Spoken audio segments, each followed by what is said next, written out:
이게 성공수들에게 심파가 되면 안 되는데 심파가 되고 있습니다. 언제 물어봤는지 모르겠는데요. 예, 저 뭐라고 말씀드려야 되는지 시작이 어렵습니다. 적었어요. 되게 많이 적었어요. 보셔서 아시지만 하루 종일 저는 어떻게 강의를 한 2,400번 정도 한 것 같아요. 3기를 포기를 했는데 제 인생의 두 번째 어려운 강의를 하고 있습니다. 첫 번째 어려운 강의는 내 어떤 소년의 꿈 1탄이었고요. 네, 두 번째 어려운 오늘 강의 좀 전에 강의 말씀드렸습니다. 닥쳐야 미리 못해요. 네. 시작을 잘 해야 될 것 같은데 첫째 감사를 먼저 좀 해야 될 것 같습니다. 먼저 이 파트너 아까 뭐 최정사님께서 말씀해 주셨지만 오늘 이 상을 파트너의 성취를 진심으로 축하해 주신 이 동영상 아는 만들어 주셨거든요. 막 저 힘들게 막 또 와서 고쳐주시고 며칠에 걸쳐서 만들어 주셨어요. 쉽지 않은 일이거든요. 그리고 배재현 최정원 사장님 적었어요. 좀 가야 돼요.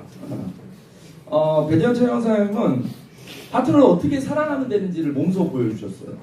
뭐 그게 그 파트너가 열심히 잘하는 파트너든 능력이 없는 파트너든 골고루 편하지 않고 단어가 생각이 안 나요. 편해. 차등두지 않고 정말 진심으로 사랑하는 그런 걸 늘 가르쳐 주셨어요.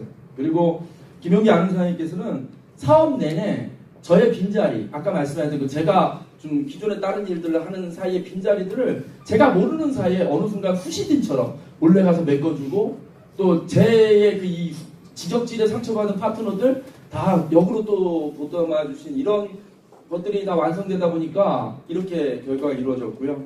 또 이제 감사할 분들이 누구냐면 우리 형제라인 배신의 사장님 타고난 그 씩씩함과 그 카리스마로 막 에너지를 북돋아주고 자신감을 나눠주시는 배신의 사장님 감사하고 김택진 사장님 우리 급할 때마다 김택진 사장님 부탁하면 거의 다 해결이 돼요. 저 플랜카드도 하루 전에 전화하면 다 만들어 오시고 뭐 책자 우리가 그렇게 풍성하게 일할 수 있게 또 김택진 사장님 너무 감사하고 또 제 파트너한테 PPT 되고 책을 한 걸 받았어요. 그 호텔리어가 쓴 책인데 뭐 VIP의 매너법 이게 무슨 뜻이겠어요?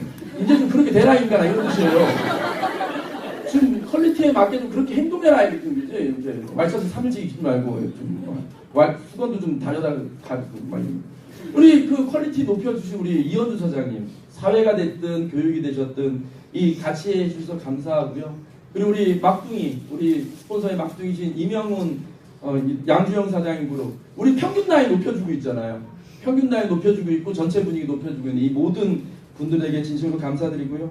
마지막으로 이명기 배종원 사장님 감사한 건요. 감사의 포인트들이 각각 다를 거예요. 그런데 이제 저 정도 되시고 파트너인 저도 성장을 했으면 어느 면에서 역할을 해주시냐면요. 세세하게 후원해주시고 이런 차원이 아니라 정신적으로 흔들림 없이 중심을 잡아주는 게 굉장히 중요하거든요.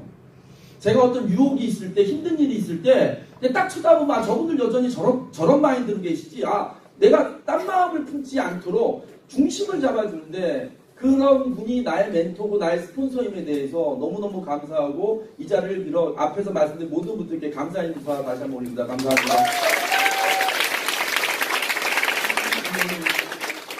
그리고 이제 좀 감사할 분들이 있어요. 저는 여태까지 어떤 시상식에서도 어떤 그 행사에서도 파트너들에게 감사하다는 말을 안 했습니다. 이명기 배종사님 홈미팅에서 굉장히 충격적인 말을 초창기에 들었어요. 파트너에게 감사하다는 말을 하는 건 시스템적이지 않다. 옳지 않다. 네트워크 개념에서 안 맞다는 얘기를 했어요. 처음에 좀 의아했어요. 아니 같이 했는데 왜 안 고마워? 이제 그게 고맙다는 표현이 되는 순간 그리고 파트너들이 내가 해서 스폰서 저렇게 됐다는 생각이 드는 순간 그 네트워크가 망가진다는 거예요. 그래서 여태까지 한 번도 저는 파트너들에게 심지어 어떤 파트너가 한 명 항의를 했어요. 사장님은 시상식 올라가서 왜 한 번도 파트너들에게 고맙다는 얘기를 안 하냐고. 그래서 얘기했어요. 시스템적이지 않다고. 고마운 건 당신들이 나한테 고마워해야지. 내가 당신의 스폰서임을. 사실 파트너들에게 고맙다라는 얘기를 안 하면서 저에게는 또 짐이 생기는 거죠. 어떤지? 반대로 파트너들이 당신이 내 스폰서여서 너무 고맙다는 말이 들 정도까지 죽기 살기로 서포트하겠다. 라는 일종의 또 다른 약속이기도 해요. 그 말을 안 한다라는 것은.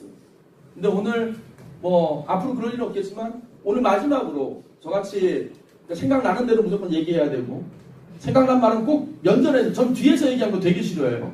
면전에서 꼭 얘기해야 되고, 그것도 못 알아들을까봐 세게 얘기하고, 목소리 크게 얘기하고, 그 사람만 들으면 또 안 될까봐 옆 사람 다 들리게 막 큰 소리로 얘기해서 수많은 상처를 줌에도 불구하고 저와 함께 계신 파트너 사장님들께 감사 인사 한번 드립니다.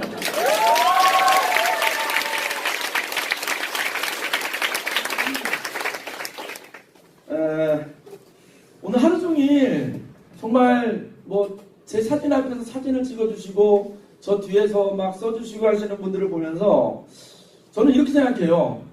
영광을 받거나 박수를 받거나 존경을 받는 사람들은 그 값을 해야 된다고 생각을 합니다. 그래서 때로는 그 박수값 때문에 죽기도 하고요. 팔복을 하기도 하고요. 자살을 하기도 합니다. 사실은 누군가의 칭송이나 박수는 어떻게 보면 칼날 아래 쓰는 거와 같습니다.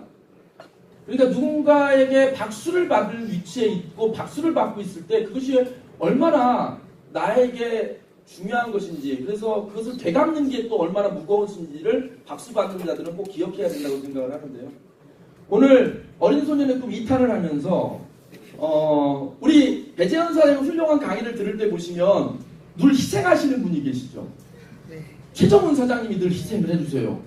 난 저녁에 안 싸우는지 몰라. 그 희생을 바탕으로 강의가 지루할 만하면 한 번씩 등장하셔서 그 희생, 사실 배재현 사장님 강의 성공의 반 이상은 최정훈 사장님이 보입니다. 저 캐릭터를 안 바뀌고 유지하는. 저도 오늘 이 박수 받으면 아까 강의 중에 제 아내와 웬만한 건 거의 상의를 하는데 오늘 제 아내에게 상의 안 한 스토리 하나를 할 예정입니다. 굉장히 싫어하고요. 안 했으면 좋겠다는 얘기인데 허락도 안 받고 하기로 결심했고 저는 하기로 하면 합니다 그냥. 어느 소년이 있었습니다. 제 1탄에 안 나왔던 또 다른 얘기가 하나 있어요. 저는 태어나서 기억을 할 때쯤 보니까 할머니 할아버지랑 살고 있었어요. 그리고 초등학교 갈 때쯤 돼서 이제 서울에 왔는데요. 좀 모든 게 좀 이상했습니다. 그래서 나중에 안 사시는데 저희 아버지 어머니가, 저를 낳아주신 아버지 어머니가 제가 2살 때 이혼을 하셨어요. 근데 저는 그걸 몰랐습니다. 언제 알았냐면 초등학교 5학년 때 옛날에는 그 호적 등본 초본이 이렇게 원적지에 가서 뛰어야 돼요. 지금처럼 막 아무데나 뛰는 게 아니라 저는 경기도 평택의 팽성면 본정리라는 데인데 팽성읍사무소에 가서 뛰어야 되는데 아버지가 그 서류가 필요했나 봐요. 저한테 이제 5학년 때인데 아버지가 시킨 대로 저 서울역에 가서 고속버스를 타고, 거기서 고속버스가 있었어요. 고속버스 타고 시골에 가서 또 시내버스를 타고 안정리까지 들어가서 지금 미군 부대에 있는 읍사무소에 가서 등본을 떼어가지고 오는 심부름을 5학년짜리가 갔는데 오다가 심심하니까 등본을 열어본 거예요. 근데 이제 한자는 잘 모르지만 이렇게 계보도를 보니까 할아버지가 있고 할머니가 있고 그 밑에 아버지 형제들이 쭈르륵 있어서 한 장을 넘기니까 아버지하고 어떤 여자가 있는데 그 밑에 내가 있고 그 여자한테 X표가 돼 있고 내가 있고 또 그 밑에 여자가 한 명인데 그 위로 내 여동생 이름이 돼. 딱 계보도 보면 알잖아요. 이걸 이렇게 네그 딱 네그잖아요. 네그. 알게 된 거죠. 아, 지금 살고 있는 어머니가 나를 낳아주신 분이 아니구나. 그 5학년 때 그걸 딱 안 순간 모든 퍼즐이 맞춰지기 시작했어요. 무슨 퍼즐이 맞춰졌냐면 우리 어머니가 좀 이상한 거예요. 잘 때리시고 화내시고 편하지가 않아. 근데 어디서 이렇게 문화적인 충격이 오냐면 친구네 집 가면 엄마와 자식 관계를 새롭게 보는 거예요. 걔는 막 집에 가서 막 가방을 집어 던지고 엄마한테 막 소리 지르고 막 그래요. 나는 꿈도 못 꾸는 일이에요. 나는 초등학교 1학년 때부터 매일 토요일마다 실내화를 빨았어야 됐고 청바지를 빨아야 텔레비를 볼 수 있었어요. 그 겨울에도 다 일일이 내가 내 운동화를 빨고. 그래서 나는 하얀 운동화를 싫어해요. 그 어린 나이에 그 빨면 손가락 까지고 그랬거든요. 하여간 그 모든 것들이 이해가 안 돼서 5학년 때 딱 이해가 된 거죠. 그래서 드디어 알았어요. 근데 천만다행으로 그게 제 인생에 문제가 안 된 게 다행스럽고 집이 겁나게 가난해서 이 엄마가 새엄마인지 헌엄마인지는 중요하지 않아요. 밥만 주시는 것도 고마움을 느낄 정도로 집이 가난했단 말이에요. 그러니까 만약에 집이 먹고 살만했으면 제가 비행청소년이 됐을 거라는 것을 엄마 찾아 산말리를 했거나 내 생모는 어디냐 있다고 얘기를 할 텐데 그럴 겨를이 없었거든요. 아버지가 제대로 환경을 조성해 준 거예요. 삐뚤어지지 않게. 왜 제가 그 얘기를 하냐면 살면서 사람들을 만나다 보니 내가 어찌할 수 없는 나의 환경에 갇혀 사는 사람이 너무 많더라고요. 엄마 아버지 이혼한 거 되게 부끄럽게 생각하고 그 내가 결정할 수 있는 게 아닌데 당신들이 결정해놓고 왜 그런데 되게 불쌍한 사람들이 많은 그래서 내가 얘기하는 거예요. 그래서 저한테는 여동생이 4명 있어요. 시다른 여동생 둘, 배다른 여동생 둘. 나 그래서 여동생을 싫어해요. 여동생이 쓸데없이 많아. 별로 관심도 없는데 이 온전한 여동생은 하나도 없어. 이렇게 웃고 얘기하는 거예요. 막 어머니 막 우시 마세요 어머니. 나는 괜찮아요. 나는 괜찮은데 어머니 왜 우셔 자꾸만. 이렇게 성공했는데. 그래서 뭐 사연이 있어요. 제가 30살에 제가 어렸을 때 제일 듣기 싫은 말이 뭐였냐면 피는 못 속인다. 씨는 못 속인다. 왜 우리 아버지 결혼을 3번 했거든요. 그리고 굉장히 무능하셨어요. 그리고 어머니가 저를 혼낼 때마다 너는 네 아버지 닮아서 이런 표현을 자주 썼어요. 그러니까 저는 그게 너무 싫었던 거죠. 그래서 아버지 반대로 살라고 노력했어요. 제가 세상에서 제일 부러워하는 사람이 누군지 아세요? 세상에 제일 존경하는 인물에 자기 아버지 쓰는 애들이에요. 난 그게 너무 부럽더라고요. 존경하는 사람 누구니? 그러면 아버지요 하는 애들이 너무 부러웠어요. 어느 한 구석도 우리 아버지한테 내가 존경한다는 말이 자연스럽게 안 나오는. 그래서 제 인생의 사실 모토가 뭔지 압니까? 이거 아시면 제가 다 이해되실 거예요. 우리 세자매한테 세상에서 가장 존경하는 사람 중에 내가 한 5손가락 안에 들자. 뭐 첫 번째까지는 바라지도 않아. 뭐 누구누구 계시다가 5번째 우리 아버지 이런 얘기 듣는 게 제 인생의 모토인 거죠. 어떻게 살아야 되는지, 어떻게 열심히 살아야 되는지, 타인과의 관계는 어떻게 해야 되는지 이게 저의 꿈이기도 합니다. 그래서 좀 궁금한 거 있는데 여러분 저희 낳아주신 엄마를 제가 30살에 만나요. 어떻게 만나냐면 제가 야쿠르트라는 회사를 옮기게 되면서 유학을 보내주는 조건으로 야쿠르트를 가게 돼요. 1억을 2년 동안 주기로 해서 5천만 원씩 그러면 유학을 갔다 올 수 있었는데 그게 확정이 됐었어요. 그래서 유학 준비를 하고 있는데 이제 한 미국을 한 2, 3년 갔다 와야 되는데 갑자기 뜬금없이 그때 이제 먹고 살만해진 거예요. 그러니까 이제 엄마 생각이 나는 거예요. 그전까지 한 번도 생각이 안 났어요. 엄마를 한번 찾아볼까? 그래서 동네 파출소 가가지고 내 신분증 딱 꺼내놓고 여태까지 살았던 거 뭐 군대 갔다 장교 신분증부터 해서 고대 나온 졸업증까지 신분증을 다 갖고 가서 나 이런 사람인데 사람 하나 찾는다. 나 이혼한 엄마인데 이렇게 찾는다 그랬더니 그때는 검색을 해주더라고요. 저희 엄마가 어딘가에 그 성남에 어딘가에 살고 전화번호까지 주더라고요. 그 엄마를 만나러 갑니다. 30살에. 얼마나 떨리겠어요? 지금 일단 현재는 내 이쪽 집을 분양하고 있는데 제일 관심사는 우리 엄마가 부자로 살고 있는지 가난하게 사는지 우리 너무 왜냐면 그거 알면 또 가난한데 2집을 건사해야 돼요. 아 진짜. 그래서 이제 핸드폰을 하고 이렇게 성남 어디 시장으로 오래요. 그래서 이제 가는데 어디쯤 왔는지 안 보이는 거예요. 그래서 전화를 했더니 띠리릭 하는 저기 좌판에서 채소를 까서 파는 아줌마가 전화를 받는 거예요. 딱 봤더니 나랑 똑같이 생겼어요. 아 이게 죽겠더라고요. 내가 또 어머니도 또 하나 맡아서 또 살리면서 해야 되겠구나. 근데요, 알고 봤더니 그 이제 나와서 파시는 그 안에 가게는 있더라고요. 그래서 가게를 들어갔죠. 들어갔더니 가게가 꽤 괜찮아요. 알고 봤더니 그 동네에서 제일 부자예요. 연립주택을 16채를 갖고 있어요. 그래서 저는 그 피를 못 속인다, 씨를 못 속인다는 말을 싫었는데 엄마를 만나고 피를 못 속이는 말을 또 알았어요. 내가 엄마 피를 닮았구나. 그렇지. 이게 한 피가 아니지. 그래서 알게 됐고요. 그래서 지금은 한 2년에 한 번씩 봐요. 왜냐면 볼 필요가 없는 게 그냥 각자 사시니까 그렇습니다. 그러니까 어린 소년의 얘기 안 냈던 스토리 중에 일부는 그렇습니다. 아까도 얘기했지만 왜 이 얘기를 하냐면 내가 모르겠어요. 내가 실수한 거에 대한 자책하고 사는 사람들까지는 괜찮은데 내가 어찌할 수 없는 것을 받은 걸 갖고 나를 옥죄이고 나를 두들겨 패는 사람들은 없었으면 좋겠다라는 거예요. 8푼이죠, 8푼이. 오늘 어느 소녀의 그 미탄에서는 앞단에 우리 와이프의 허락도 없이 이거 사실 공개되기 왠지 아세요? 저 결혼할 때 우리 장모님한테 이거 숨긴 거예요. 처가에 다 숨긴 거예요. 송유사인 김병수한테 얘기하면 안 돼.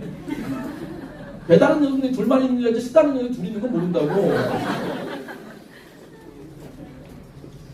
오늘 제 나름대로의 그 박수값에 대한 나름 선물입니다.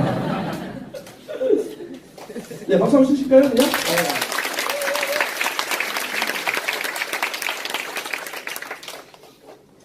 자, 한번 스토리를 한번 해보겠습니다. 한 아이가 있었습니다. 이 아이예요. 이때가 우리 집안에서 가장 번성했을 때 아버지가 시골 땅 팔아가지고 막 흥청망청 쓸 때 그래서 때깔이 좋고요. 이때로 아주 정확히 계속 올라갑니다. 스토리 나오고요. 여기 뭐냐면 인생은 선택이라 그러는데 제가 왜 이러냐면 우리 그 아내 때문에 그래요. 제가 이랬었어요, 연애할 때. 머리 스포츠카였고. 특이하네. 저런 스타일 좋아하십니까? 저는 지금도 늘 아내가 신기해요. 나는 왜 결혼을 할 생각을 했지? 그런 거죠. 저는 이렇게 만나면 아까 얘기했던 얘기했던 이야기를 진지하게 사귀기 직전에 얘기해요.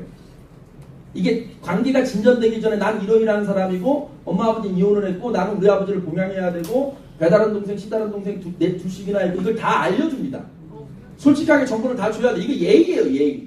저는 그렇다. 그래서 꽤 그냥 좀 몇 번 만나던 여자들이 그 얘기만 하면 그 다음부터 전화를 두절하고 네트워크보다 더 무서워요. 전화 두절하고 안 만나고 그랬어요. 근데 이 김희정은 그래도 좋대네요. 그런데 대신 엄마 아빠한테 거짓말을 해달래요. 그거까지 내가 오케이 했어요. 더 웃긴 건 뭔지 아세요? 오늘 헤어지자고 오더니 영양제를 사왔더라고요. 그래서 얘는 안 헤어질 여자고 해서 결혼했어요. 와서 헤어지자고 헤어질 때 영양제 주고 가더라고요. 그래서 이 여자가 날 좋아하는 그래서 결혼했습니다. 그래서 잘 보면 제 사업에 구하는 김희정 때문에 송도로 이사 가서 배주원 사님 만나고 그 다음에 손인수를 데려오고 오고 제 명단의 대부분은 김희정 명단에 나왔다. 이렇게 말씀드리고 싶고요. 자, 여러분 기회는 늘 주변에 있습니다. 추억의 사진 하나 보여드릴게요. 이게 뭐냐면 영랑꾸마 스포츠단 체육대회 사진인데요. 이게 그날 제가 아주 썰레발 해가지고 응원단장에서 선생님들의 몰표로 가장 VIP 집안해주는 자전거를 탑니다. 이게 이 자전거예요. 이게 이제 맷대를 거쳐 내려간 자전거인데 이게 우리 거고요. 여기 보면 어떤 인연이 하나 있습니다. 누구냐? 이렇게. 다시 한번 가볼까요? 여기 보시면 저희 그리고 이명진, 배주원 사님, 그 집 딸, 우리 집 딸. 그때는 서로 모르는 관계예요. 근데 저 사진이 있더라고요 집에. 이렇게. 저렇게 우리 주변에 소름 끼치는 인연들이 스치고 지나갑니다. 그래서 잘 살아야 돼요. 이 집 특이했어요. 왜 특이하냐면 이 집 기억나는 게 부인이 남편 어깨를 탁 어깨 이러고 있더라고요. 그게 너무 인상적이었어요. 지금도 있을 수가 없는 장면입니다. 필연 같은 어려움, 만남의 기회. 아까 얘기했지만 저희가 송도로 이사 온 건 돈이 많아서가 아니고요. 저 구도심에 25평 아파트 사는데 전세금을 한 7천인가 8천원 올려달래요. 재계약해냈을 때. 근데 갖고 있는 돈으로 그 구도심에 살 데가 없는데 아내가 이렇게 얘기하는 거예요. 여보, 이 돈 갖고 지금 25평인데 이 돈 갖고 송도의 새 아파트 47평의 전세를 갈 수 있는데 한번 가보지 않을래? 집과 차는 다운그레이드가 안 돼요. 넓혀가면 줄여지지 않는 게 원리란 말이죠. 그러니까 함부로 넓혀갔다가 어떻게 감당하는 건데. 근데 집을 구경하는데 꽤 괜찮더라고요. 그럼 한번 살아보지 뭐. 그리고 이제 온 게 그렇게 무모하게 온 게. 그러니까 사실은 돈이 많아서 송도로 온 게 아니라 난 그래서 이 성공하고 나니까요. 이 과정에 연관됐던 사람이 다 고마운 거예요. 집세 올렸던 집주인도 고맙고. 안 올렸으면 계속 살았을 거 아니에요. 그래서 왔습니다. 와서 살면서 이렇게 저에게. 그래서 여러분, 제가 아파서 쓰러져서 맨하튼을 본격적으로 더 알아본 거 아니에요. 그러니까 여러분 잘 보면 본격적인 어떤 새로운 만남을 맞기 전에 나에게 큰 시련이 있어야 돼요. 평탄하면 새로운 걸 만날 수가 없는 거죠. 자, 이 아이를 보세요. 이제 얘네들 뒤에 또 좀 여러 번 등장해요. 얘네들이 이 태권도장에서 이 만난 이유만으로 그리고 우리 딸이 뭔가를 잘했나 봐요. 이 집 딸이 이명진 변호사의 딸 집에 가면 다영이라는 얘기를 계속했대요. 그래서 만난 사이에 우리 딸이 다영이 얘기니까 어머 그 다영이 집이에요 이렇게 된 거죠. 그러니까 우리 딸도 역할을 한 거예요. 인지도를 높여가지고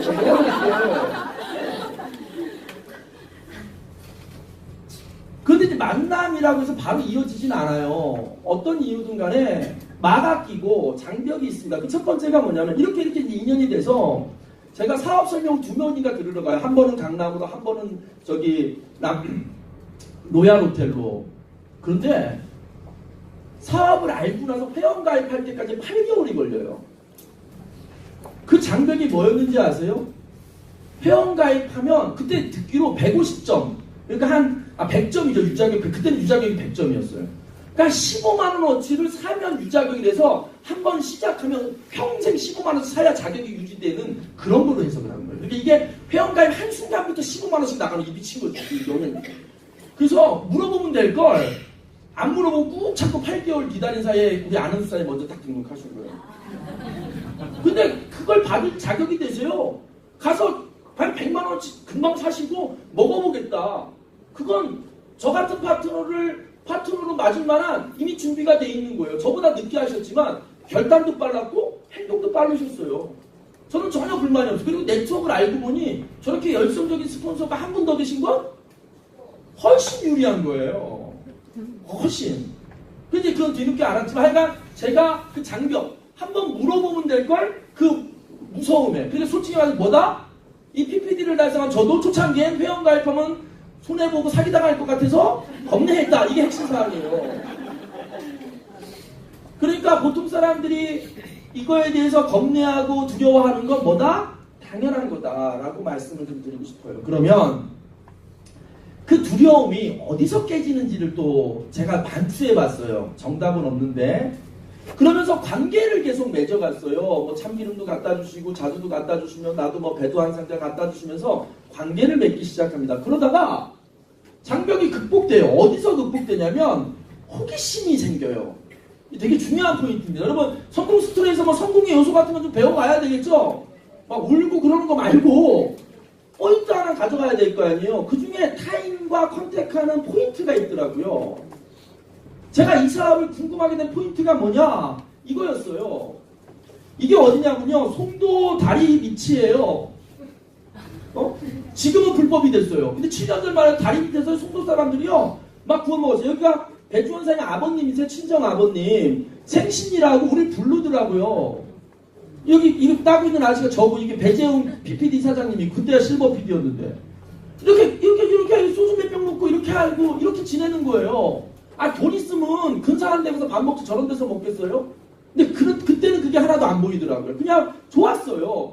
일단 외로운 송도에서 와서 밥 먹으라는 게 좋았고 또 우리 여기 배준원 사장님, 배재현 사장님 아버님이시죠. 아버님이 정말 저랑 성격이 맞아서 비슷해요. 되게 비슷해요. 전 세계 부부였을 것 같아. 너무 마음이 맞고 아버지 좋은 거예요. 뭐 그렇게 하는데 하나 여기서 제가 묘한 걸 발견을 해요. 대략적으로 그때 제가 강사를 하고 있었고 이명진 배주원 사람이 실버 PD인데 수입이 엇비슷해요. 1000만 원 이짝 저짝. 오히려 평균적으로 제가 많아요. 그 당시 실버 PD 뭐 800 될 때도 있고 1000 될 때도 있지만 저는 늘 1500씩 넘었으니까 수입은 내가 엄청 많은데 두 분이 보여주는 여유 있죠. 이건 내가 못 쫓아가는 거예요. 아니 저 사람들은 왜 이렇게 마음에 여유가 있지? 그게 뭔지 아세요? 그 여유로울 수 있는 이유가 있는 거죠. 맨하튼의 비전을 정확히 이해하고 있었기 때문에 7년 전에 이 그림을 그리고 있었던 거고 이걸 가슴에 품고 있었기 때문에 하나도 두렵지 않았던 거죠. 근데 저한테는 뭐가 없어요? 어떤 비전도 방향성도 없고 그냥 내일이 두려움이지. 저렇게 오늘은 내 인생에 제일 가난한 날이에요. 내일이 기대가 돼요. 무슨 뭐 영화 대사도 아니고. 그럼 뭐 영화 배우가 장미가 나와서 아름다운 밤이에요 이런 거하고 거의 비슷한 수준의 멘트라고 생각했어요. 영화 같은 멘트. 나는 늘 두려운데. 그런데 중요한 건 비슷한데 따라가지 못하는 마음의 여유, 태도, 거기다가 이렇게 품어주는 인성 이런 것들이 도대체 저 사람들은 뭐 때문에 저렇게 여유롭지가 궁금했어요. 그러니까 여러분 지금의 내 상태가 쪼들리고 파트너가 없고 뭐 사업이 안 돼도 그것이 내가 남한테 드러날 수준이 된다면 내 안에 뭐가 없는 거예요? 비전이 없는 거죠. 그럼 다시 오늘 첫째 시간에 했던 꿈, 목표, 결단을 다시 와서 비전을 쌓이를 키워야 된다는 걸 알게 된 거죠. 이명진 배종사에 보여줬던 건 그거예요. 그래서 급 호기심을 갖게 됩니다. 저는 이렇게 생각해요. 우리 사업은요. 맨하튼의 글리코라이서를 제대로 기업해서 사업하는 사람 없어요. 사업자에 대한 호기심. 뭐 이런 거라고 생각이 듭니다. 그래서 제가 사업을 하게 됐고요. 2010년 6월 7일에 회원 가입했어요. 아까는 얼굴이 가렸어요. 그는 동영상이 이렇게 유튜브에 올라가야 되니까 가르쳐 그냥 여기 보여드리겠습니다. 어차피 이건 보고 없을 거니까. 이게 MBA 마친 거예요. 이분이 누구냐면 저랑 이민호 사장님 사이에 있는 사업자예요. 어디 가셨어요? 그리고 이분은 제 스폰서예요. 배재현 사장님 밑에 있어요. 그러니까 안은숙, 유인석의 스폰서죠. 이분은 딴 동네 가서 사세요 지금. 뭐예요? 생각해봐요. 여러분이 저 위치라면 그만두시겠어요? 아니요. 절대 안 그만두죠. 근데 저분들이 왜 그만뒀을까요? 미래를 못 본 거죠. 그거예요. 제가 이 사진에서 드리고 싶은 말은 그거라는 거예요. 시간의 차이는 있을지언정 미래를 보는 마인드에 있어서 진 거예요, 저 두 분은. 저는 그렇게 생각을 하고요. 아까도 나왔지만 참 제품도 못 권하고 참 성장도 더딘 두 사람이 저희였습니다. 제가 계보도 하나, 오늘 계보도 그려오셨을 텐데 제 계보도 그려볼게요. 이게 제 초창기 유희성, 아까 그만둔 그분, 이분이 아버님이에요. 제가 하도 명단 없으니까 아버님에다 이렇게 지금 비즈니스 개발 보너스라고 생각하시면 돼요. 한 자리 놓고 나머지 4개 채우면 팀 보너스가 나왔거든요. 차명도 없어서 자기 친정아버지를 차명으로 밑에다 넣어줬어요. 여기서 뽑으라고. 그리고 나서 이거를 쭉 빼면서 아직 없는데 저한테 이명진 사장님 BP 상담 해주시면서 여기다가 팀을 하나 만들어라. 그래서 친척을 갖고 와라. 이게 제 첫 번째 계보도예요. 참 제품 못 팔았어요. 없었어요. 그리고 여기 이제 추경원 이렇게 딱 그때 딱 하나 이렇게 이 밑으로 없어. 추경원도 없어 여기. 동그라미야 그냥 동그라미. 뭐 있어 계속 아무것도 없지.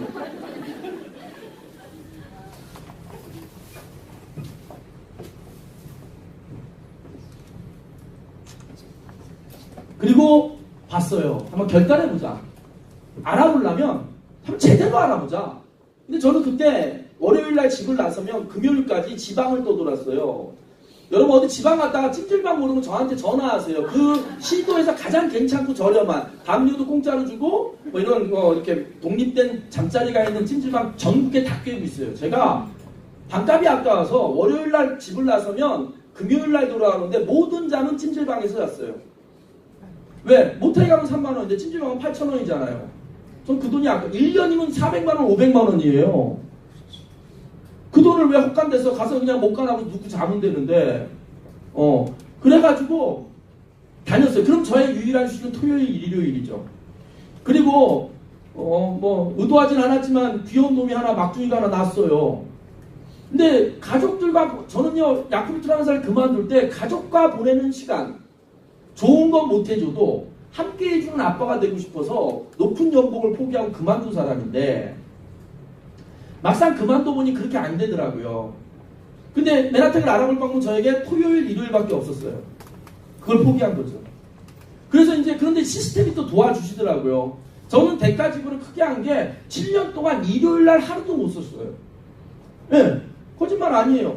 공식적으로 일요일날 우리가 쉬지 명절이 낀 주간이나 빼놓고요 매주 일요일은 그 7년의 일요일은 센터에 나와 있었던 거죠. 왜? 난 부업을 했으니까.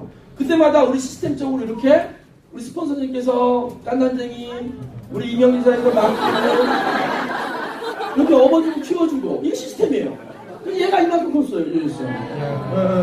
이렇게 된 거예요. 그래서 얘가 학교가 초창기 2살, 3살 때는 이명진 사장님을 아빠로 알고 있었어요.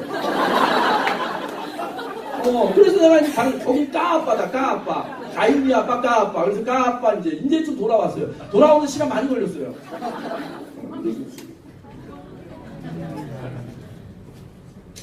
그렇게 사업을 시작해서 한 7개월쯤 걸려서 ED라는 직급이 돼요. ED. 지금 ED.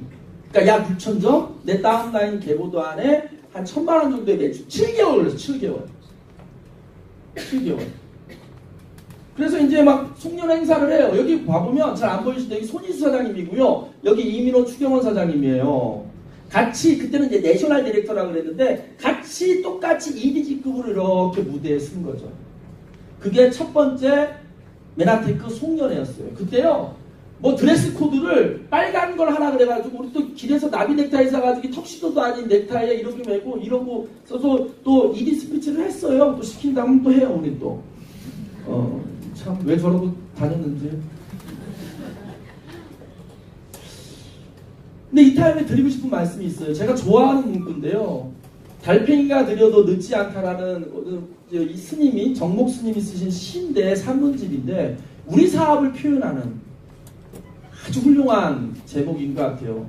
달팽이는 느려도 늦지 않다. 우리 사업에 대한 얘기인 것 같아요. 그렇게 달팽이같이 시작한 접니다. 그런데 그래서 이제 홈미팅이라는 걸 열심히 참가해요. 그리고 나서 참가한 후에 리더가 되라고, 지금으로 따지면 이직급인데 임영희 사장님이 유 사장님 다음 주에 홈미팅 때 사업 설명을 한번 해보세요. 이렇게 숙제를 주십니다. 저는 이미 돈 받고 외부에서 돈 받고 강연하는 사람인데 뭐가 어렵겠냐 생각하겠지만 그렇지 않은 거예요.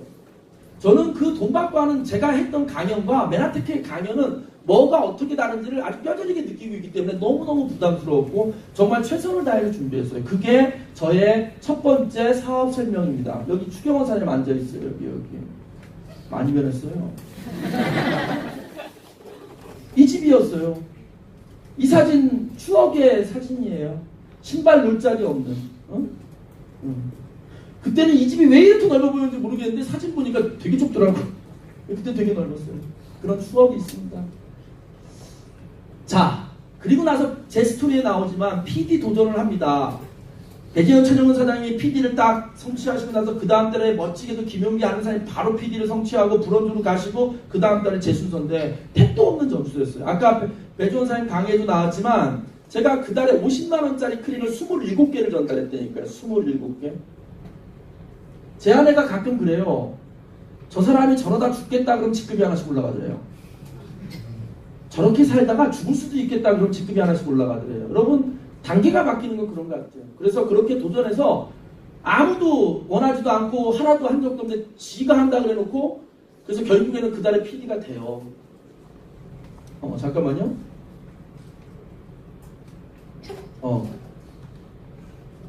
PD 도전 그리고 끝까지 한 번 더 해서 이렇게 막 길에서도 하고 버스 안에서도 하고 이건 종친회. 그러니까 이 그 달에 뭐 비슷한 달이지만 종친회가 있다는 거예요. 그래 가서 막 밥 사고 돌아오는 차편 다 나이 먹은 어른들이니까 하나도 안 팔아줬어요. 그래서 종친회 안 나가 있는 거예요.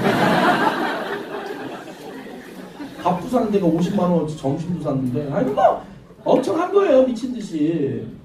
그래서 어떻게 됐어요? 드디어 PD가 됐어요. 용된 거예요. 이게 PD 되고 찍은 사진이에요. 아까 비교해 드릴까요?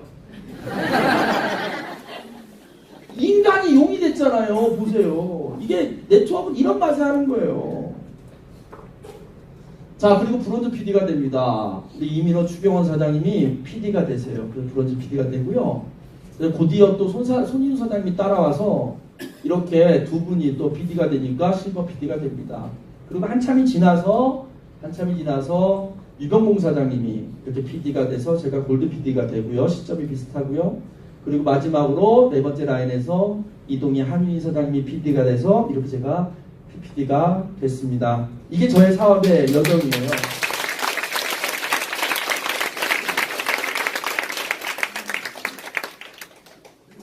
아까 좀 드리고 싶은 말씀이 좀 있는 거죠. 제 인생의 모토가 있어요.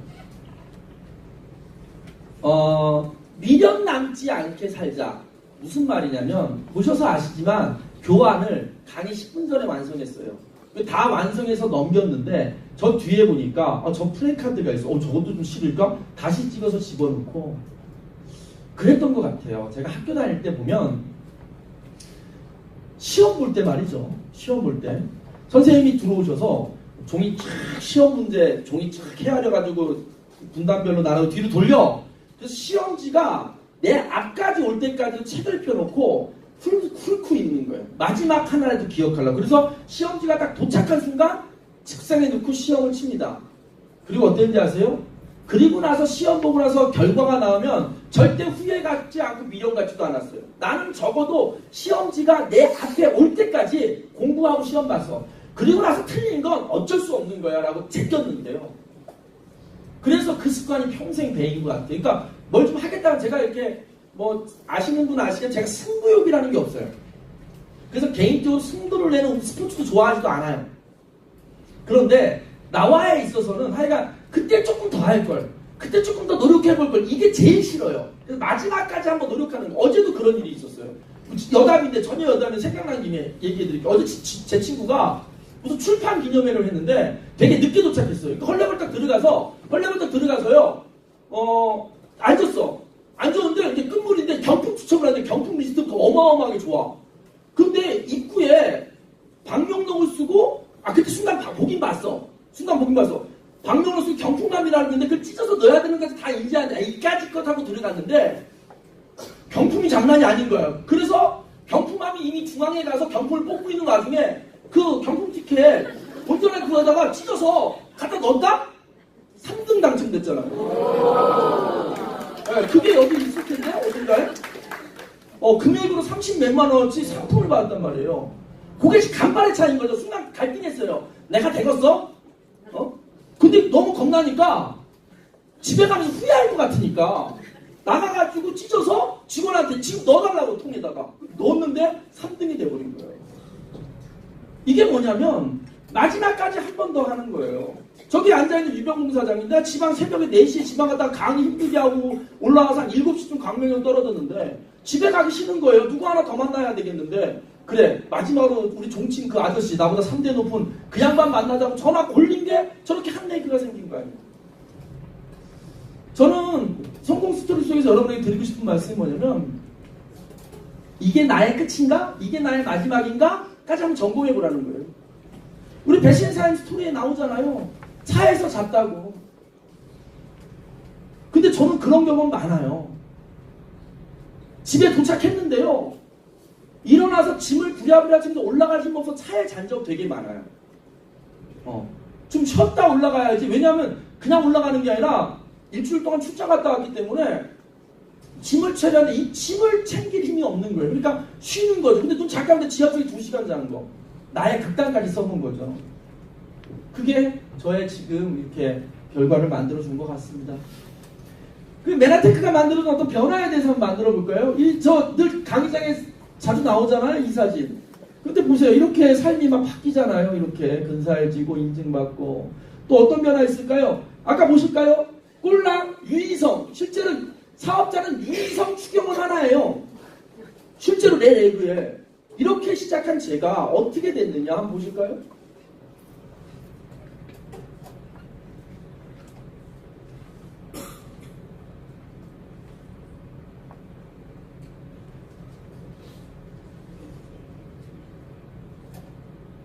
유자격 퀄리파이 PD만 이만큼이 된 거예요.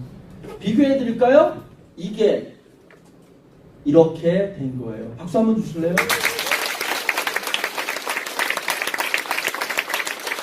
여기에 뭐 원타임 PD 하신 우리 강영규 사장님이나 또 누구 계시죠?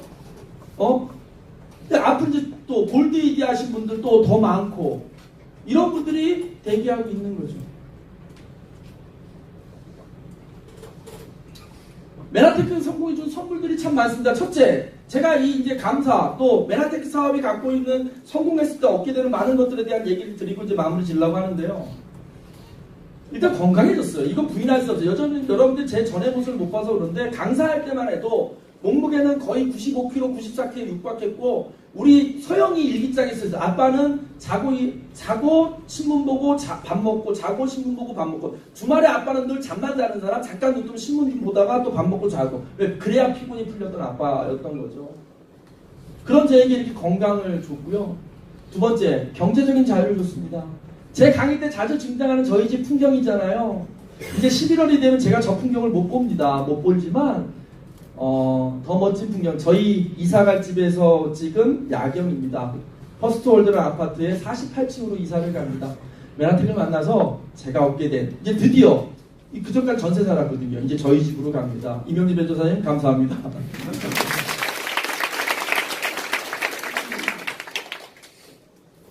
세 번째는 시간적 자유예요. 웃긴 사진 하나 보여드릴까요? 되게 바쁘다가도 이 일이 공백이 있을 때가 있어요. 멘붕이 오잖아요. 그래서 너무 심심해서 집에서 제가 뭐하고 놀았냐면 나트랑 가는 걸 연습했어요.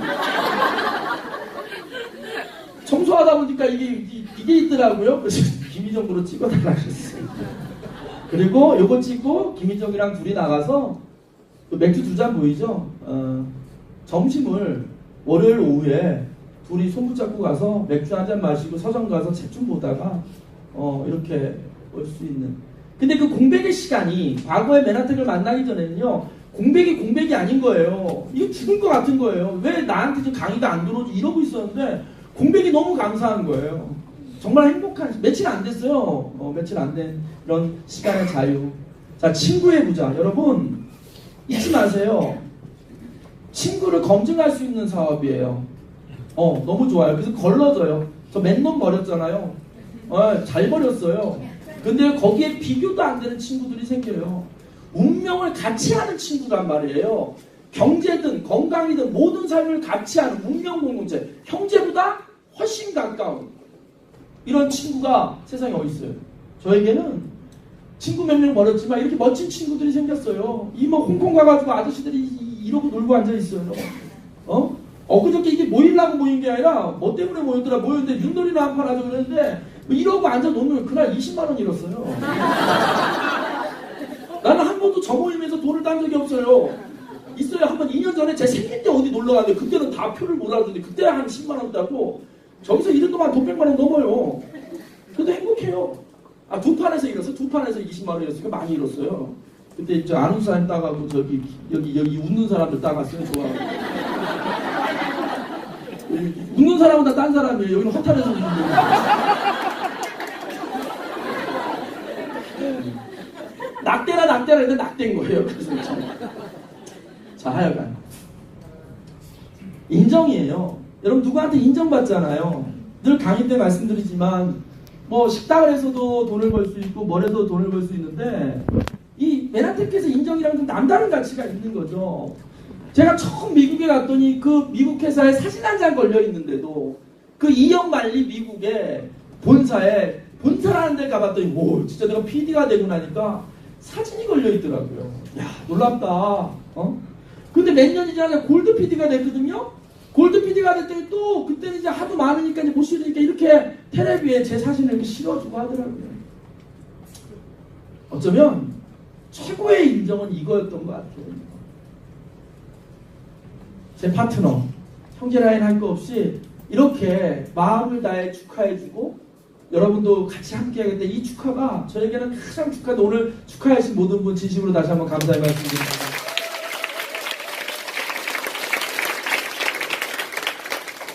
과연 말이죠. 우리가 살고 있는 일반적인 사회생활에서 누군가의 성취를 이렇게 진심을 다해 기뻐해주고 응원해주는 비즈니스가 있냐는지 한번 찾아보라는 거예요. 제가 아는 한도에서는 없어요. 그런 면에서 너무 감사하고요. 그다음 여행이죠. 여행사는 아까 많이 나왔는데 버리기 아까워. 이제 한 장 두 장씩. 왜냐면 우리 이제 곧 우리 모두가 힘을 합쳐야 될 게 내년 GIP란 말이에요. 여기 때문에 여행사를 뺄까 하다가 그냥 제 기억나는 사진들 넣어봤어요. 이거 캐비넷 저기에요. 여행용 가방. 막둥이 지 한 번 버리고 안 데리고 간 적이 있어서 여행 가방 사이에 안에 들어가 있더라고요. 한 번 안 데려간 적 있어요. 귀찮아가지고 언니들만 누나들만 데려가고. 그래서 이건 살면서 저에게 되게 좋은 추억인데 작년에 제 아내가 복직하는 바람에 못 갔어요. 여행을 못 가고 티오가 2장인데 근데 큰딸도 안 가겠대. 잘 됐다 해서 막둥이랑 아빠랑 막둥이랑 이렇게 둘이 단둘이 여행 갔어요. GIP 작년에. 그래서 이렇게 막 비행기 둘이 이러고 놀고 뭐 그랬어요. 사진 이런 거 찍는다고 욕은 바가지로 먹고 그랬어요.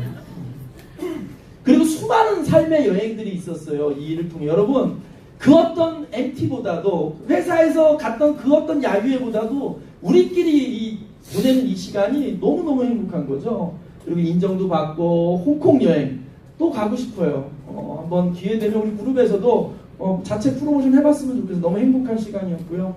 이러고 놀았고요. 홍콩에서 하와이에서 또 인증받고요. 이러고 놀고 또 주무시고 있어요. 놀고 애들 데리고 이렇게 가고 어디 갔는데요. 부인들이 안 나오겠대. 그래서 이명진 사람이랑 둘이서 원래 남녀 짝꿍인데 둘이 앉아가지고 이러고 놀고 있는 거예요. 노젓고 이러고 또 추억도 만들고 하와이 해변에서 이러고 맨하튼 박수 치고 있고 이렇게 행복한 시간. 제가 이 사진이 왜 다시 등장하냐면 이 녀석들 때문에 우리가 만난 거 아니에요. 맨하튼을. 얘네들 이럴 때 만난 녀석인데 올해 2월이죠? 올해 갔나? 뭐 자주 가서 까먹네. 올해 갔나 보다 하와이를. 작년에 갔나요? 애들 데리고 간 거? 작년이죠? 올해는 우리끼리 갔죠? 네, 맞아요. 작년에 이놈들 딱 데려갔는데 이 꼬맹이 같은 놈들이 다리 딱 꼬고 이거 대조사 시킨 거거든요. 꽈봐 이러고. 둘이 쳐다봐 막 이렇게 찍는 거죠. 아니 이런 꼬맹이들이 한 7년쯤 지나 하와이 해변에서 요트에서 이러고 폼 잡고 또 폼 잡고 야 이게 어떻게 가능할까 이런 생각이 들어서 준비해봤습니다. 나눌 수 있는 삶인데요. 여러분 M5M 저는 솔직히 말할게요. 여러분 M5M 별로 저 사업 설명할 때 자랑 안 해요. 왜 안 하냐면 저는 크게 봤을 때 사회적 기업, 사회적 봉사를 얘기할 때 중요한 가치가 하나 있어요. 어떤 네트워크 리더들은요. 파트너들 다 신용분담자 만들어 놓고 자기는 1년에 몇 억씩 기부해요. 이건 가식이에요. 저는 우리 M5M이 굉장히 훌륭하고 중요하지만 잘 얘기 안 해요. 일단 다른 어설픈 회사들이 하는 것과 게임도 안 되는 거라 아예 섞기가 싫은 거예요. 아예. 왜? M5M은 여러분 설명해봤더니 다른 회사들 그런 거 해요라고 하니까 짜증이 확 나는 거죠. 우리는 회사가 망할 때 부도의 위기가 있을 때도 이걸 하자고 했던 회사인데 이거 믿어주겠냐고 그래서 아예 얘기 안 해요. 대신 저는요. 나눈다는 게 뭐냐면 적어도 내 파트너들 중에 파트너였다가 그만둔 사람도 있고 뭐 계속 하시는 분도 있지만 적어도 내 파트너 중에 이 메나텍이라는 도구를 만나가지고 돈을 잃어버리거나 금전적 손해본 사람은 없다고 생각을 하는 거죠.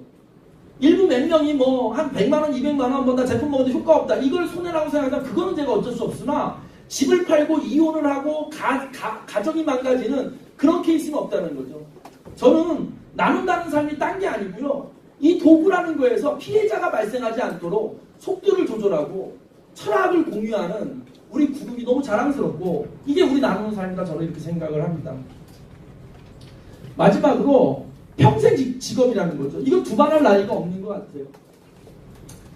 이제 마무리를 좀 접으려고 해요. 너무 길면 또 어디 실리면 잘 듣지 않으니까 이제 마무리 작업 들어갑니다. 제가 좋아하는 속담이에요. 뭐냐면 TV의 속담에 이런 게 있어요. 걱정한다고 걱정이 없어지면 걱정할 게 없겠네. 굉장히 철학적인 말이에요. 우리는 어쩌면 걱정만 하고 살았던 것 같아요. 저도 그랬던 거죠. 강사를 하면서 1,000만원, 2,000만원 가까운 돈을 매달 벌면서도 걱정을 하고 살았던 거예요. 근데 답이 없었던 거죠. 근데 메나텍을 만난 거예요. 그리고 뚜벅뚜벅 이 믿음을 갖고 여기까지 온 거죠. 자, 여기 72년생 GT. 우리 배종원 선생님 아까도 막 목청을 놓으면 다시 태어나면 GT 남편이랑 안 살겠다. 쫀생이들 막 이러고 공격했는데. 이명희사랑 저랑 72년생 동갑내기고 생일도 비슷합니다. 제가 3월 말쯤이고 이명희사는 4월 초쯤이라 비슷한 때 태어난 어떤 친구죠. 두 사람을 비교해볼게요. 올해 46살입니다. 학력 볼게요. 제가 우리 존경하는 스폰서는 비하하는 게 아니에요. 저는 뭐 학력에 대한 이런 뭐 우월의식이나 이런 건 없는 사람이에요. 대학 보내는 거 미친 듯이라고 얘기하는 게 오해는 없으셨으면 좋겠으나 하여간 사회적으로 통념으로 봤을 때 이런 안경과를 나왔고 저는 고대 경영학과를 나왔고 첫 직장이 인하 안경원이었고 저는 제일지당에서도 제일 잘 나가는 해외 사업부였고 그런데 둘 다 공교롭게도 2006년도에 메나테크를 만나고 저는 2006년도에 강사를 시작해요. 두 사람의 그래프를 볼까요? 처음 만나는 시점을 보면 제가 실버 PD보다도 훨씬 돈을 좀 더 벌고 있었단 말이에요. 근데 이 그래프가 시간이 지나니까 역전이 되네요. 이렇게 쭉 그러면서 점점 갭이 벌어지기 시작하는 거죠. 여기서 중요한 건 저는 죽을 때까지 이명진 배주원 사장님의 매출을 따라간다 못 쫓아간다? 못 쫓아가지 당연히. 저분은 내 그룹 전체를 다 갖고도 또 다른 그룹이 3개나 있는데 근데 여기서 또 하나의 이제 중요한 사실이 있어요.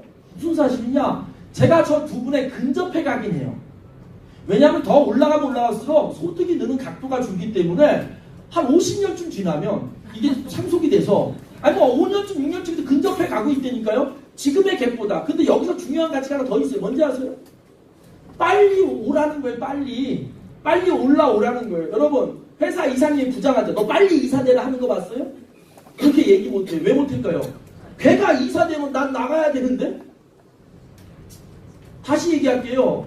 회사의 상사가 너 내 자리까지 빨리 올라가라고 봤냐고. 세상 어디에도 없어요. 우리 사업이 어때요?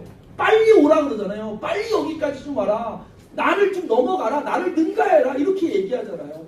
아까 보세요. 우리 스폰서님 두 분이 자신들을 직급상에서 역전한 파트너를 위해서 꽃다발을 준비하고 영상을 만들어주시고 막 들고 케이크를 앞에 갖다 놓고 사회를 봐주시고 이런 게 어딨냐고. 없어요. 제가 여기서 드리고 싶은 말씀은 네트워크 비즈니스의 가치입니다.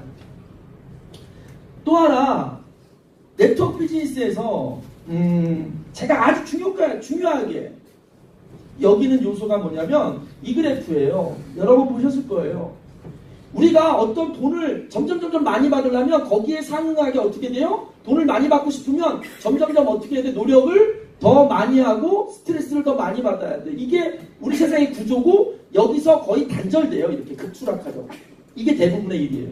많이 벌고 싶으면 더 스트레스 많이 받아야 되죠. 힘들어야 되고. 그런데 우리는 거꾸로 해요. 돈이 제일 적을 때가 제일 힘들어요. 돈이 조금씩 늘어나면 힘든 건 줄어들어요. 점점점. 그래서 우리는 어느 지점을 통과해야 돼요? 조지점.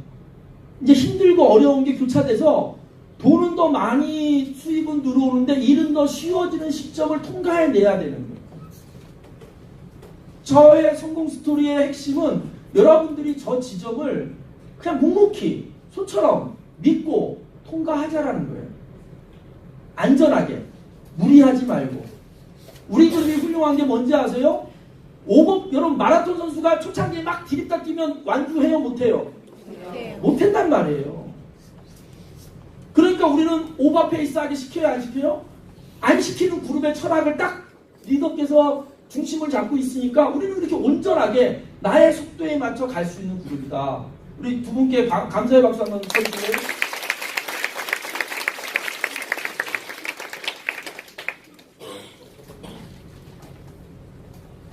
배주원 사장님, 저 정치 얘기, 저 대통령 얘기 한 번만 하라 해서 딱 한 번만 할게요. 감사한 점도 있어요. 왜냐면 제가 사업 초창기에요. 정치 얘기도 많이 하고요. 막 그랬어요. 진짜 감사한 분은 우리 이명진 사장님이세요. 한 번도 뭐라고 안 하셨어요. 그게 얼마나 위험한 일인지 제일 피부로 가장 심각하게 느끼시는데 나 같으면 했어요. 나 같으면 우리 파트너가 그러고 한마디 했어요. 이씨, 나부터 강의하지 마, 너 씨. 모르겠어요. 어저께도 서울 갈 때 우리 배주원 사장님이랑 같이 버스 차 타고 가는데 사장님 지금 문재인 얘기 좀 그만해요. 이랬어요. 사장님 필 받으면 10번씩 하는 거 알아요. 그래서 네. 배주원 사장님 이렇게 해요 저한테. 그들이 또 뒷말이 더 멋있어요. 하긴 그런데 일관되게 그렇게 줄기차게 하니까 성공도 하지 그러더라고. 또 병주기 앞줘요. 계속 하나 소리야 말란 소리야. 한번 꽂히면 꼭 한다 뭐 이런 거. 그것도 아까 그런 맥락인데 저는 네트워크 사업 좋은 게 이 문구예요. 기회가 참 평등해요. 두 번째, 과정이 공정해요. 운이 없어요. 더 빨리 가는 것도 없고 지름길도 없어. 너무 속편해요. 지름길이 있으면 어떻게 되는지 아세요? 길을 열심히 가려고 하지 않고 누가 지름길 가는지 감시하느라고 바쁘고요. 지름길 찾으려고 내 길을 못 가는데 여기 지름길이 없어서 너무 좋아요. 그냥 이렇게 달리면 되는, 난 이게 너무 좋아요. 그리고 결과가 어때요? 정의롭잖아요. 저는 이게 네트워크의 아주 중요한 가치라고 생각을 합니다. 마지막입니다. 오늘 촛불 하나 넣어. 여러분 저 어린이 소년의 꿈 1탄의 주제곡은 거위의 꿈이었어요. 어느 소년의 꿈 2탄의 주제곡은 촛불 하나입니다. 왜 이렇게 사는 게 힘들기만 한지, 누가 인생을 아름답다고 말하는 건지, 태어났을 때부터 삶이 내게 준 건 끝없음 이겨내야 할 고난들 뿐인데 그럴 때마다 나에게 물어봤지? 내가 뭘 잘못했지? 도대체 내가 뭘 잘못했길래 내게만 이래? 달라질 것 같지 않아. 내일도 또 그래. 근데 곧 또 다른 친구가 얘기해. 그렇지 않아 이렇게. 저는 오늘 여러분들한테 뭔가를 해보려고 해요. 핸드폰을 열어보세요. 그리고 제가 핸드폰을 앞줄부터 들어주세요 그러면 어떻게 돼요? 여러분 프레쉬를 켜보세요. 프레쉬. 자, 프레쉬를 켰죠? 킨 상태로 일단 덮어놓으세요. 덮어놨다가 제가 부탁을 드릴 거예요. 프레쉬 못 키는 분들은 옆에 좀 도와주세요. 이제 지금 잠깐 옆에 분, 나 프레쉬 못 킨다 손 드세요. 네, 어디 있는지 잠깐 옆에 사람 도와주세요. 빨리 손 들어요. 창피한 거 아니야. 나 프레쉬 어떻게 키는지 모른다. 다 찾았어요? 자, 그러면 제가 이때 여기서도 파도를 탈 거예요. 파도를 어떻게 탈 거냐? 후레쉬를 드는데 제가 보이게 후레쉬 불빛을 저한테 비춰주면 안 되고 뒤에 분들이 보기에 뒤로 비치는 거예요. 그렇죠, 어머니. 저 뒤로 가게 내 뒤를 파도를 타면서 앞사람이 드는 순서에 따라서 한 줄 한 줄 파도를 한번 타보겠습니다. 뭔 말인지 알겠죠? 한번 들어보세요. 그거 봐, 꼭 나 보이게 드는 사람이 있어. 저기 이하늘 사장이 나 말고 뒤를 보이게 하라고. 그렇지, 불빛이 뒤로 가게. 오케이, 다 준비됐죠? 내려보세요. 이제 엎어놓고요. 이 노래 한번 들어봐 주세요. 이 노래만 들으면서 우리가 다 함께 제가 촛불 하나 찾고 또 찾고 또 찾고 하는 그 과정에서 제가 시작하겠습니다. 그러면 앞줄부터 순서대로 파도를 한번 타보고 그 영상 찍어서 오늘 공유해드리도록 하겠습니다.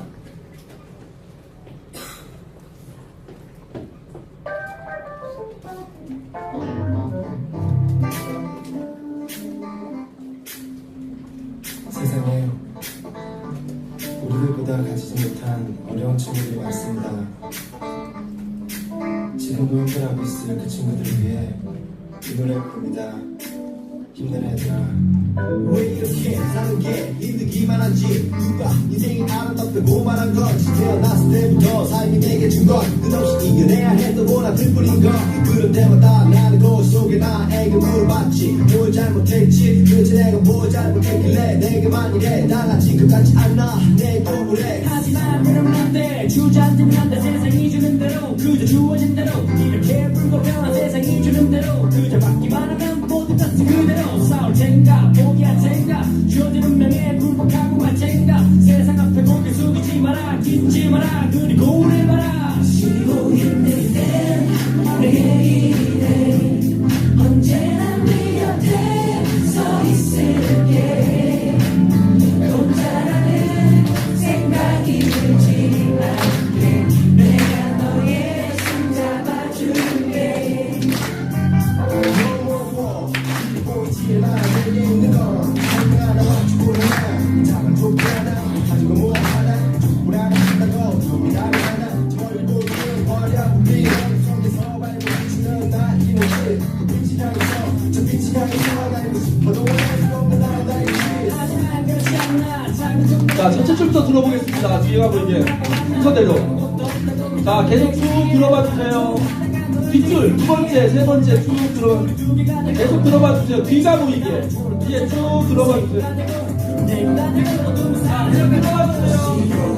자, 다음으로 다 들어주세요. 다. 서 있을게 혼자라는 생각이 들지 않게 내가 너의 손 잡아줄게 아시는 분도 한번 따라해봅시다. 이때 언제나 네 곁에 서 있을게 혼자라는 생각이 들지 않게 내가 너의 손 잡아줄게 한 번 더. 힘들 때 내게 기대 언제나 네 곁에 서 있을게 혼자라는 생각이 들지 않게 내가 너의 손 잡아줄게 자, 예, 박수 감사합니다. 이민호 사장님이 영상을 찍어서 올려드릴 거예요. 아마 우리 네트워크 사업 얘기하는 것 같아요. 나는 이 어둠을 몰아낼 힘이 없는데 그냥 옆에 있는 분에게 초 하나 붙인 거예요. 그 불빛으로 옆에 또 한 분이 있어요. 여러분, 세상엔 지금의 삶을 바꾸고 싶어하고 지금의 삶보다 좀 나은 삶을 원하는 사람들이 너무나 많은데 지금의 경제 구조에서 지금의 고착된 경제 구조에서 답이 없어요. 저는 지난번 강의 때 이런 얘기를 한 적이 있습니다. 우리 네트워커는 경제지렁이다 라는 얘기를 했어요. 지렁이가 뭐죠? 땅을 살리는 거예요. 지렁이가 영어로 earthworm이에요. 지구벌레. 왜 지렁이를 지구벌레라 했을까? 지구를 살리는 벌레라는 뜻이에요. 우리 봄철에 땅을 농사꾼이 갈아엎는 이유가 뭐예요? 딱딱해진 땅. 1년 내내 비가 와서 다져서 딱딱해진 땅에 양분이 안 들어가고 비가 안 들어가고 공기가 안 들어가니 봄철에 갈아엎어서 밑에 여기 위로 올라오게 하고 물이 들어가고 공기가 들어가서 거기서 다시 세균이 생기고 하는 그 갈아엎을 때 근데 실제로 그래서 농사를 짓지 그대로 못 짓는데 우리 딱딱한 경제에서 우리 같은 네트워커들이 정말 구멍을 뚫어서 부의 재분배를 유도하고 나누고 성장하는, 어쩌면 대통령도 못하는, 정치도 못하는, 저는 사실 지난 선거에 정치에 한번 출마해볼 의사가 있었습니다. 물론 김희정이 이혼하자 그래가지고 못했는데 4년 후에는 저를 놔주기로 했어요. 4년 후에는. 내가 스폰서님들 결제 다 받았어요. 스폰서님 찾아가서, 이명기 배전 찾아가서 저 좀 이렇게 해도 되겠습니까? 그때 이명기 사장님 해보라고 하셨어요. 그런데 옆에 왔던 김희정 사장한테 우리 이명기 사장님이 신의 한 수를 주시더라고. 김희정 사장님은 동의하신 거죠? 이렇게 근데 그때 부르기 시작하더라고. 그래서 그럼 내가 4년 후, 그래서 여러분 제 파트너는 지금 4년만 바짝 해주셔요. 4년 후에 저 찾으면 안 돼요. 저를 찾으려면 저 인천시의회나 연수구의회에서 저를 찾으셔야 돼요. 근데 이것도 포기했어요. 할 필요가 없겠더라고요. 내가 메나테크에서 더 성공하고 더 열심히 하면 정치도 못한 일, 그 대단하신 정치가들도 못한 일을 내가 이 안에서 해낼 수 있겠더라고요. 그래서 더 열심히 메나테크를 할 계획입니다. 내가 꿈을 이루면 나는 누군가의 꿈이 된다고 합니다. 자주 들으셨겠지만 여기 멤버 제가 우리 배종원 사회 어머니 임창순 어머님 올해 79세세요. 저 결심했어요. 저분을 PD를 만들겠다고. 전 세계 최고령 PD 만들 막 욕심이 생기고요. 누군가의 꿈으로, 그리고 아주 젊은 우리 20대 파트너, 젊은 사람의 꿈으로, 이렇게 다양한 제 파트너 또 형제 라인에 수많은 꿈들이 생겼으면 좋겠어요. 마지막으로 어떤 장표로, 강의는 마지막이 중요한데 어떤 장표를 마지막으로 넣을까가 제일 고민됐는데 이 장표를 넣으면서 여러분들과 오늘 저의 부족한 성공 스토리 마무리 주려고 하는데요. 이 말씀 드리고 싶어요, 여러분. 숙제하듯 살지 말고 축제하듯 살자. 제 강의 때 자주 했던 말인데요. 무슨 뜻이냐면 여러분, 간혹 주객이 전도되는 경우가 있어요. 물론 사업을 열심히 해야 됩니다. 하지만 사업을 왜 열심히 해야 되는지에 대해서는 한 번 또 생각을 해봐야 돼요. 나를 위해서 하는 거고 가족을 위해서 하는 거예요. 그래서 열심히 하는 건데 이게 간혹 앞뒤가 바뀌거나 앞뒤가 바뀐 것뿐만 아니라 이상하게 순서가 바뀌고 개념이 바뀌는 거죠. 결국엔 네트워크 사업을 지금 상황에서는 열심히 할 수밖에 없어요. 그래서 저도 대가집을 한 거예요. 우리 막둥이 이명기 사장님이 어거지게 키웠고 잘 놀아주지도 못했어요. 하지만 목표가 분명하고 방향이 분명하니까 저는 메나텍 사업이 숙제 같지 않았어요. 축제 같았어요. 모르시는 분들은 자꾸만 나보고 이렇게 봉사를 잘한다, 헌신을 잘한다 그러는데요. 저는 센터 오면 좋아 죽겠어요. 누가 나한테 공짜로 이 넓은 사무실을 주냐고. 누가. 나 사무실 얻어서 좀 살아봤거든요. 사업할 때. 미치겠더라고. 월 수도세 내라 뭐 내라. 여기 맡겨서도 공짜요. 그러니까 우리 집에 화분 갖다가 내가 물 주고 키우고 쓰레기 줍고. 저는 그랬어요. 메나텍 사업이 여기 계신 모든 분들에게 숙제가 아닌 축제가 됐으면 좋겠고요. 실제로 축제가 맞아요. 만약에 이 사업이 숙제처럼 느껴진다면 뭐가 안 돼 있다? 내가 비전을 못 본 거고, 아까 이명희 사장님 처음에 강의하신 꿈, 목표, 결단에서 첫 단추가 잘못 끼워졌기 때문에 이게 나중에 숙제로 느껴지는 거예요. 그것만 잘 끼워지면 메나테크는 여러분의 삶에 축제가 될 겁니다. 여러분 감사하고 여러분과 함께 하겠습니다. 감사합니다.